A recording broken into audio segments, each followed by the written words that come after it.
যে 4 জন ব্যক্তি এবং অন্যান্য হাই অফিসিয়াল যারা এই মামলায় আসামি হিসেবে আছেন তাদের নির্দেশ এবং ইন্ধন পাওয়ার মতো জায়গায় আমি ছিলাম না। কারণ আমি একজন কনস্টেবলের সাথে রাষ্ট্রের কোনো প্রাইম মিনিস্টার অথবা অন্যান্য মিনিস্টার কথা বলতে পারেন না অথবা ইন্ধন দিতে পারেন না।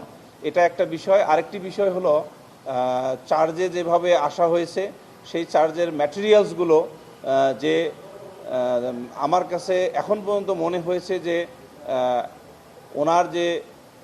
ওনার বিরুদ্ধে যে অভিযোগ সেই অভিযোগটা ডাইরেক্ট প্রুফটা নেই।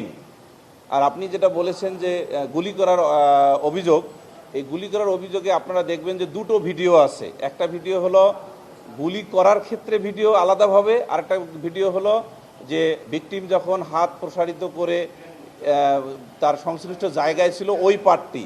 অ্যাজ এ হোল গুলি করা এবং গুলি গিয়ে লাগা অথবা তার ভিকটিমের যে অবস্থান, এই কম্প্রিহেন্সিভ ভিডিওটা আমি এখন পর্যন্ত পাইনি। আপনারা যদি পেয়ে থাকেন তাহলে সেই হিসেবেই বিবেচনা করতে পারবেন।